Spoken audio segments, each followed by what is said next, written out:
안녕하세요. 나은에게 교우 여러분. 오늘부터 이제 이사야 49장을 읽어갑니다. 이사야 49장에서 54장까지는 여호와의 종의 노래가 쭉 나오죠.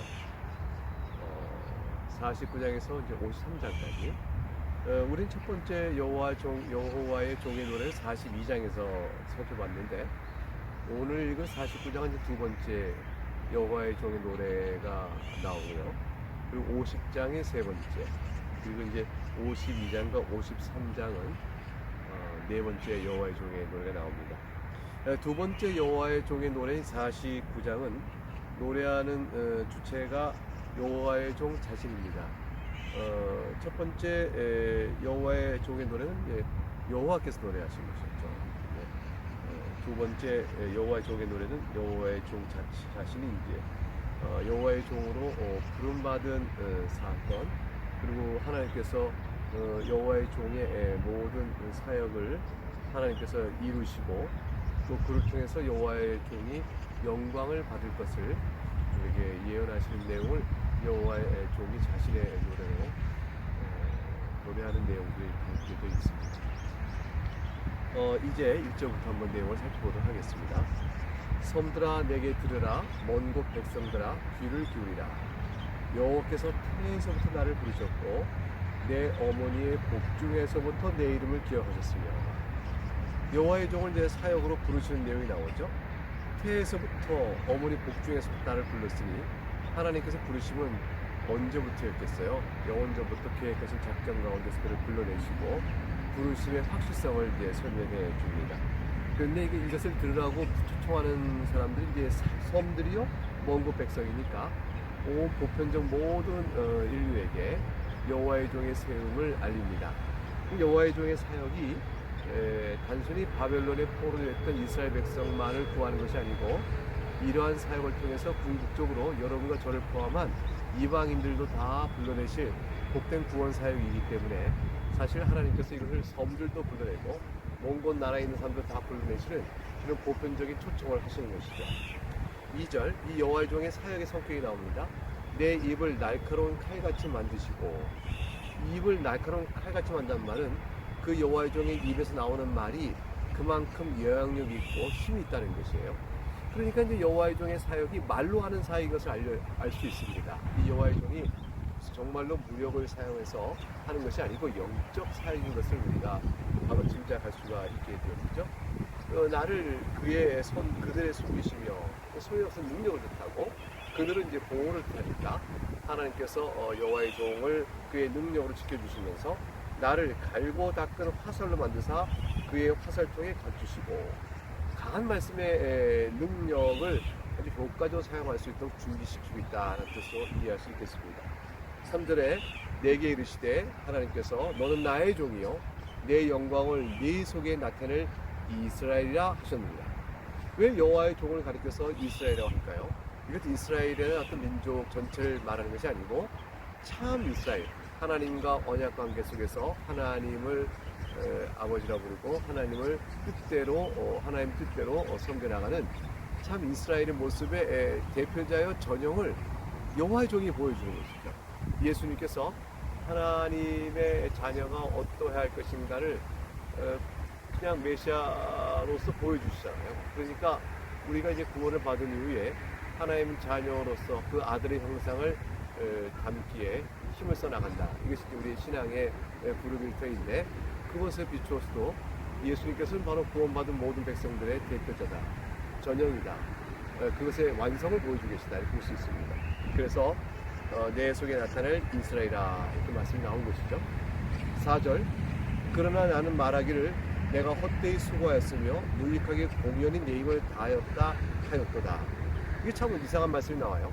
즉 메시아 여호와 종이 내가 헛되이 수고했다, 무익하게 공연히 내 힘을 다했구나, 이런 말은 여호와의 종의 사역이 결국 실패로 돌아갈 것을 말하는 것처럼 보이잖아요. 그런 측면이 있는 것이죠. 여호와의 종이 힘껏 사역했는데 그 결과 눈에 탁 들어오지 아니할 수 있는 거예요. 왜냐하면 예수님께서 제자 사역했지만 예수님의 제자들이 처음부터 확고한 믿음과 있지 아니하고 흔들리고 의심하고 도망가고 이스라엘 백성들도 배척하고 그런 일이 나타나니까 그런 결과가 처음에는 헛된 수고를 하였나? 어떻게 메시아로 오신 여호와의 종의 사역이 이렇게 결과가 없지? 이런 생각을 하게 되는 것이죠. 그 말씀을 하는 것입니다.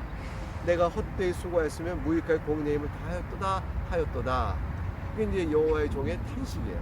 그 결과가 바로 나타나지 않을 때, 그럴 때에 근데 그러나 바로 이어진 뒤의 말씀이 여호와의 종의 사역이 결국 무익되지 않다는 것을 말해줍니다.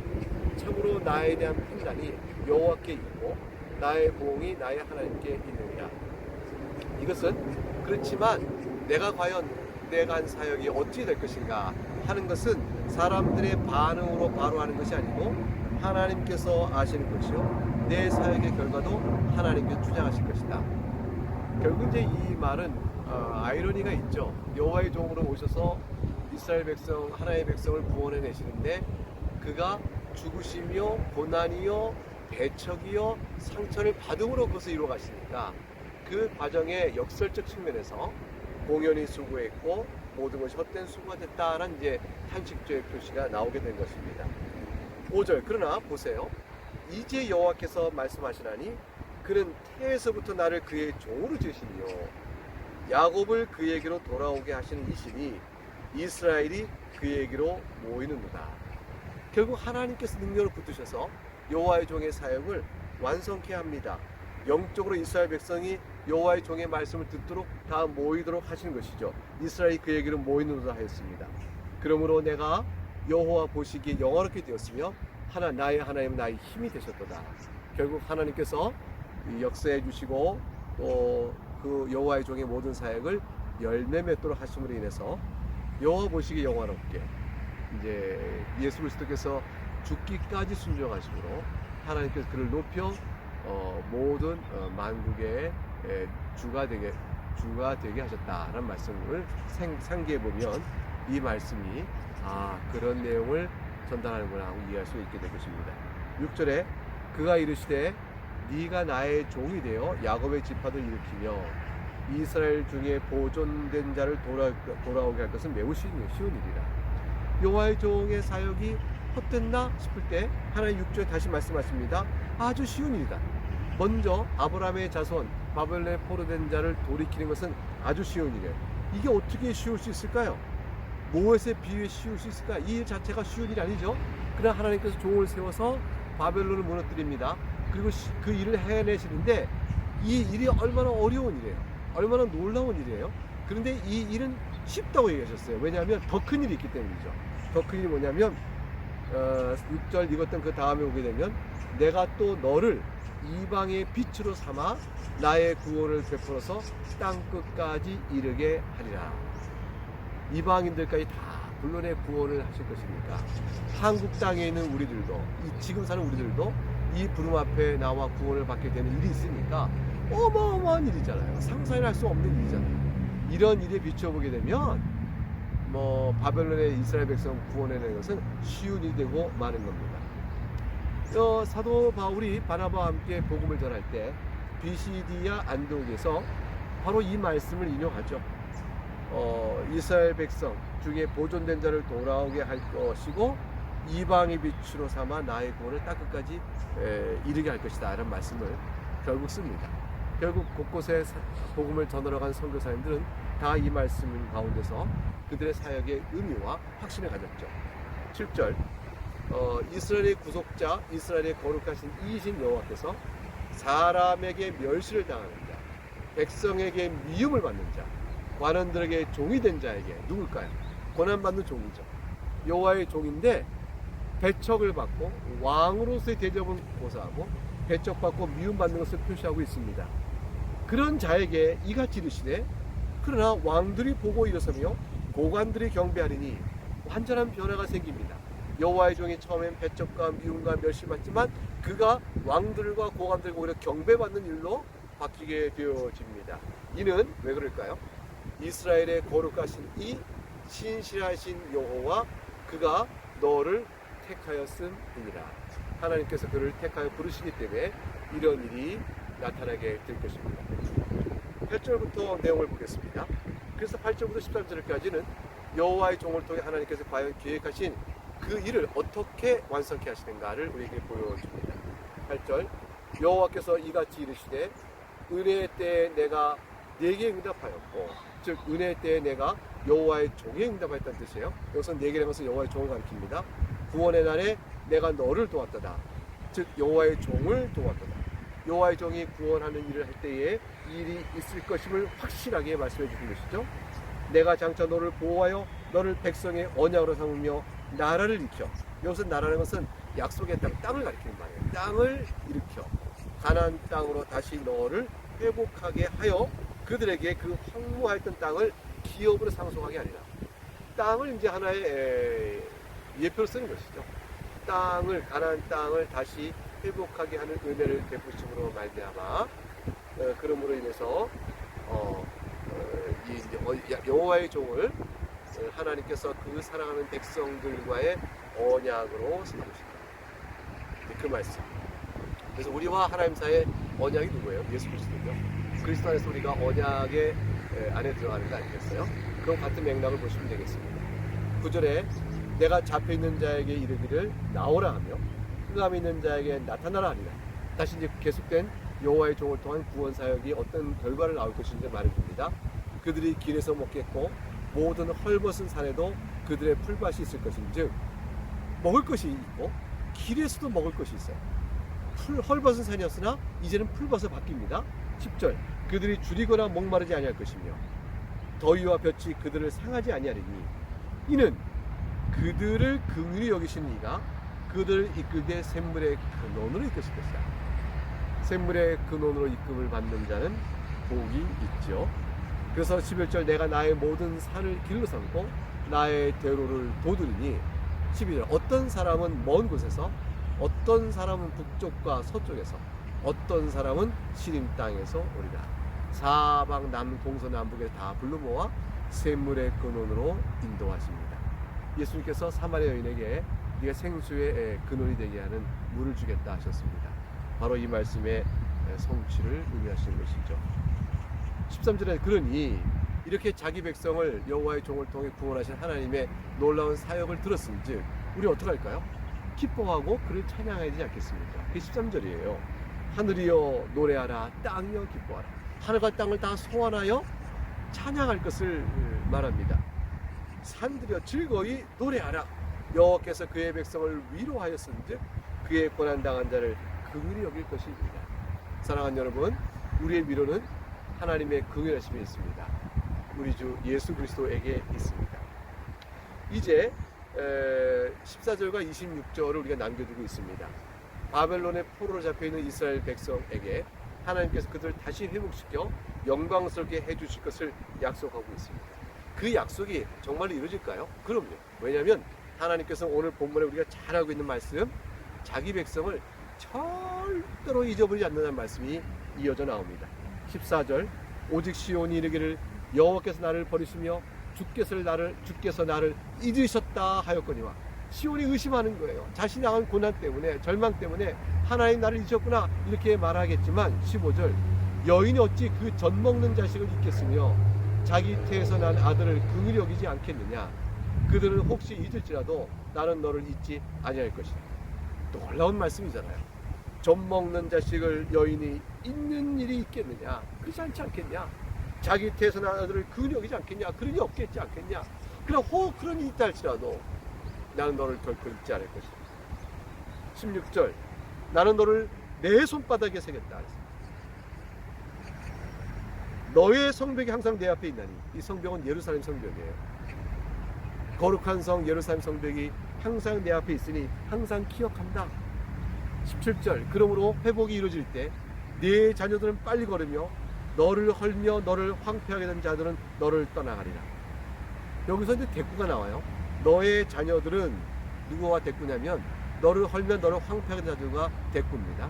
그러니까 원수 대적과 대꾸로 너의 자녀들, 너의 장수들, 너의 청년들, 너의 용사들, 너의 일꾼들, 너의 강한 자들 이런 뜻이 되죠. 서로 대꾸가 이루어져요. 또 하는 일이 뭐냐면 빨리 걷는 것과 헐며 황폐한 일이 또 대꾸가 되어집니다. 대적들은 와서 신속히 우리를 헐어버리고 황폐하게 하겠지만 너의 자녀들은 예루살렘 성벽을 빨리 걸으며 다시 세울 것이라. 분주히 움직여 세울 것임을 말씀합니다. 너를 헐며 너를 황폐하게 하던 다 너를 신속히 떠나갈 것이다. 18절 내 눈을 들어 사방을 보라. 그들이 다 모여 네게로 오느니라. 너를 헐던 자는 다 물러가고 이방들이 너에게 몰려온다고 말씀합니다. 나 여호와 이르노라. 내가 나의 삶으로 맹세하노니 네가 반드시 그 모든 무리를 장식처럼 몸에 차며 그것을 띠기를 신부처럼 할 것이라. 무슨 말일까요? 장식과 띠를 띠는 것은 영화로운 것이거든요. 그러니까 너를 헐며 너를 황폐하던 자들은 다 물러가고 너에게 몰려오는 자들은 오히려 너를 영화롭게 하는 자들이 몰려올 것이다.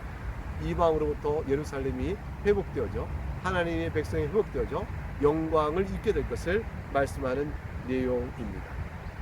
19절 이는 내 황폐하고 적막한 곳들과 내 파멸을 당하였던 땅이 이제는 주민이 많아 좁게 될 것이며 너를 삼켰던 자들이 멀리 떠날 것이니라. 그래서 이제 가나안 땅에 돌아와 그들이 풍성히 거할 때에 사람들이 많아지는 것이죠. 다 내어 쫓기고 황폐하여 파멸을 당했던 땅인데 그곳에서 이제는 주민이 많아지게 됩니다. 20절 자식을 잃었을 때 낳은 자녀가 후일에 내 귀에 말하기를 이곳이 내게 좁으니 넓혀서 내가 거주하게 하라 하리니. 자식을 없었어요. 근데 이제 자녀를 낳았는데 그 자녀가 이렇게 풍성해지는 겁니다. 21절 그때 네 마음이 이르기를 누가 나를 위하여 이들을 낳았는고. 너무 놀래서 이런 일들이 이루어진 결과가 너무 놀래서 이렇게 3번에 반복해서 앞으로 이제 이 놀라운 기쁨을 표현합니다. 첫째, 네가 네 마음이 이르기를 누가 나를 위하여 이들을 낳았는고. 첫 번째. 두 번째, 나는 자녀를 잃고 외로워졌으며 사로잡혀 유리하였거늘 이들을 누가 양육하였는고. 나는 홀로 남았거늘 이들은 어디서 생겼는고. 너무나 놀라운 일들이 생겨서 이렇게 많은 자들이 어디서 낳았고 어디서 누가 양육하였고 어디서 생겼는지 놀랐구나 하고 이렇게 영광스러운 반전이요 구원의 사실 앞에서 기뻐하는 내용을 3번 반복하여 이렇게 설명하고 있습니다. 22절에 주 여호와가 이같이 이르노라. 내가 문나를 향하여 너의 손을 들고. 문나를 향하여 나의 손을 든다. 열방을 향해서 내가 저들을 공격하여 민족들 향해 나의 기치를 세울 것이다. 병사를 모을 것이다. 내가 너희를 핍박하던 모든 열방을 물리칠 것이다. 그들이 그러므로 네 아들들을 품에 안고 내 딸들을 어깨에 메고 올 것이며 혹시 저들이 너희 아들들과 너희 딸들을 포획하고 포로로 끌려갔느냐? 내가 저들을 칠 것이므로 저들이 너희 아들과 내 딸들 다 돌려보낼 거라. 다시 다 되돌려보낼 것이다. 너희가 다시 회복할 것이라고 말합니다. 23절 왕들은 너의 양부가 되며 왕비들은 너의 유모가 될 것이며 열방들의 왕이여 왕비들한 자들이 너를 잘 돌봐주고 살피는 자들로 바뀔 거라는 거예요. 그리고 그들이 얼굴을 땅에 대고 네게 절하고 내 발에 티끌을 핫을 것이니 그들이 오히려 너에게 경배하게 될 것이라는 것이죠. 네가 나를 여호와인 줄 알게 되는 일이 있을 것이라 말합니다. 나를 바라는 자는 수치를 당하지 아니하리라. 이 놀라운 일들을 하나님이 약속하셨어요. 그래서 그 일을 당할 때 과연 우리 하나님 여호와 하나님이 진정 참된 하나님이시구나를 여러분들도 알게 될 거라고 말씀하십니다. 자, 24절 용사가 빼앗은 것을 어떻게 도로 빼앗으며 승리자에게 사로잡힌 것을 어떻게 건져낼 수 있으랴. 이것은 이제 반문하는 거죠. 하지만 하나님 이런 놀라운 일들이 어떻게 가능할까요? 어떻게 왕과 왕비들이 우리에게 절을 하는 일이 벌어질까요? 저들은 정복자인데 저들이 어떻게 우리에게 엎드리는 일이 벌어질까요? 불가능하지 않을까요? 그게 24절이죠. 25절 여호와가 이같이 말하노라. 용사의 포로도 빼앗을 것이요 두려운 자의 빼앗은 것도 건져낼 것이니 이는 내가 너를 대적한 자를 대적하고 네 자녀를 내가 구원할 것입니다. 놀라운 말씀입니다. 하나님이 하시면 하실 수 있는 일이라고 말씀하시는 것이죠. 26절 내가 너를 억압하는 자들에게 자기의 살을 먹게 하며 새 술에 취한같이 자기의 피에 취하게 하리니. 자기 살을 먹고 자기 피에 취하면 스스로 죽는 것이죠. 이게 자멸케 한다는 말씀이에요. 하나님께서는 저들을 물리치실 때 스스로 저들이 무너지게끔 하실 수 있는 것이죠. 모든 육체가 나 여호와는 너의 구원자요 너의 구속자요 야곱의 전능자인 줄을 알리라. 주님께서 다시 오실 그날에 이 말씀은 우리에게 확연히 다시 한번 눈으로 보듯 알게 될 것입니다. 사랑하는 여러분, 이 말씀을 굳게 믿고 또 힘있게 하루를 살아가신 여러분 될 수 있기를 주의 이름으로 축복합니다. 감사합니다.